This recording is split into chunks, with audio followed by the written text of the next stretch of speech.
Hi friends, welcome back to my channel. இன்னைக்கு வீடியோல வந்து நாம என்ன பார்க்க போறோம்னா artificial flower தாங்க பார்க்க போறோம். சோ இந்த flower வந்து நாம எப்படி செய்யலாம் அப்படிங்கறது தாங்க பார்க்க போறோம். அதுக்கு தேவையான பொருள்லாம் பார்த்தறலாமா? சோ இதுக்கு வந்து பாத்தீங்கன்னா இந்த ஒரு flower பண்றதுக்கு பாத்தீங்கன்னா நமக்கு 33 balls வந்து தேவைப்படுங்க. 32வே போதுமானது தான். நீங்க 32 balls வந்து எடுத்துக்கலாம். சோ இதுக்கு வந்து ஒரு நீளமான ஊசி இது வந்து மார்க்கெட்ல எல்லாம் கிடைக்குதுங்க. இது வாங்கிக்கோங்க. சோ நாம வந்து ஒயிட் thread எடுத்துக்கிறோம். threadக்கு வந்து கட் பண்றதுக்கு சிசர்.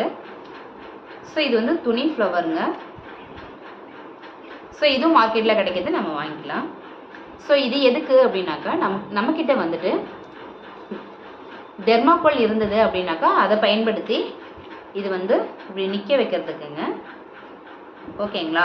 இந்த மாதிரி நிக்க வச்சு தான் நம்ம பண்ணணும். சோ தெர்மாகோல் இல்லைன்னா இந்த மாதிரி வீட்டில் இருந்ததுன்னா எடுத்துக்கோங்க. இதோட ஃபுல் வீடியோ பார்த்தீங்கன்னா நாளைக்கு காலையில் வரும், பார்த்துக்கோங்க. பாய்.